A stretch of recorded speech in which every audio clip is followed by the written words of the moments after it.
Epsom salt ಇದು ಮಲ್ಲಿಗೆ ಗಿಡಗಳಿಗೆ ಒಳ್ಳೆಯ ರೀತಿಯ ಒಂದು ಫರ್ಟಿಲೈಸರ್ ಅಂತಲೇ ಹೇಳಬಹುದು. ಮಳೆಗಾಲದಲ್ಲಿ ಮಲ್ಲಿಗೆ ಗಿಡಗಳ ಎಲೆಗಳು ಹಳದಿ ಆಗಿರ್ತದೆ, ಕ್ರಮೇಣವಾಗಿ ಉದುರಲು ಪ್ರಾರಂಭವಾಗ್ತದೆ.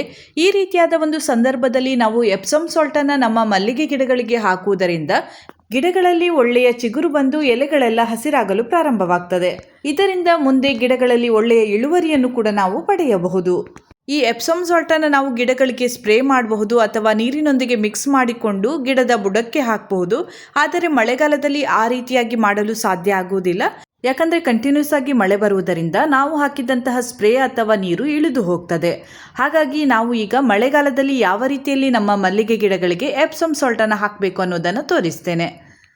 ನಾವು ಯಾವುದೇ ಗೊಬ್ಬರ ಅಥವಾ ಫರ್ಟಿಲೈಸರನ್ನು ಹಾಕುವ ಮೊದಲು ಗಿಡದ ಬುಡವನ್ನು ಈ ರೀತಿಯಾಗಿ ಕ್ಲೀನ್ ಮಾಡಿಕೊಳ್ಬೇಕಾಗ್ತದೆ. ಅದು ಉದುರಿದಂತಹ ಎಲೆಗಳು ಇರಬಹುದು, ಕಳೆ ಗಿಡಗಳು ಇರಬಹುದು, ಏನೇ ಇದ್ದರೂ ಕೂಡ ನಾವು ಚೆನ್ನಾಗಿ ಕ್ಲೀನ್ ಮಾಡಿಕೊಳ್ಬೇಕು. ಕ್ಲೀನ್ ಮಾಡಿದ ನಂತರ ಗಿಡದ ಬುಡದ ಮಣ್ಣನ್ನು ನಾವು ಈ ರೀತಿಯಾಗಿ ಬಿಡಿಸಿಕೊಳ್ಬೇಕಾಗ್ತದೆ.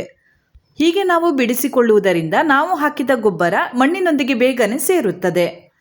ಹಾಗೆ ಈಗ ನಾನು ಇಲ್ಲಿ ಎಪ್ಸಮ್ ಸಾಲ್ಟನ್ನು ಹಾಕ್ತಾ ಇದ್ದೇನೆ. ನೋಡಿ, ದೊಡ್ಡ ಸ್ಪೂನ್ನಲ್ಲಿ 1 ಸ್ಪೂನ್ನಷ್ಟು ನಾವು ಎಪ್ಸಮ್ ಸಾಲ್ಟನ್ನು ಹಾಕಬಹುದು. ಅದಕ್ಕಿಂತ ಜಾಸ್ತಿ ಪ್ರಮಾಣದಲ್ಲಿ ಹಾಕಬೇಡಿ. ಈ ರೀತಿಯಾಗಿ ಗಿಡದಿಂದ ಸ್ವಲ್ಪ ದೂರದಲ್ಲಿ ಎಪ್ಸಮ್ ಸಾಲ್ಟನ್ನು ಹಾಕಿ ಮತ್ತೆ ಮಣ್ಣನ್ನು ಮುಚ್ಚಬೇಕಾಗ್ತದೆ. ಹಾಗೆ ಮಳೆಗಾಲದಲ್ಲಿ ಆದರೆ ಕಂಟಿನ್ಯೂಸ್ ಆಗಿ ಮಳೆ ಬರುವುದರಿಂದ ಮಳೆ ನೀರು ಅದಕ್ಕೆ ಬೀಳುವುದರಿಂದ ಅದು ಅಲ್ಲೇ ಕರಗುತ್ತದೆ. ಆದರೆ ಬೇಸಿಗೆಯಲ್ಲಿ ನಾವು ಹಾಕಿದಾಗ ಅದಕ್ಕೆ ನಾವು ಸರಿಯಾಗಿ ನೀರನ್ನು ಹಾಕ್ತಾ ಇರಬೇಕಾಗ್ತದೆ. ಆಗ ಮಾತ್ರ ನಾವು ಹಾಕಿದಂತಹ ಎಪ್ಸಮ್ ಸಾಲ್ಟ್ ಸರಿಯಾಗಿ ಮಣ್ಣಿನಲ್ಲಿ ಮಿಕ್ಸ್ ಆಗಿ ಗಿಡಗಳ ಬೆಳವಣಿಗೆಗೆ ಸಹಾಯಕವಾಗ್ತದೆ.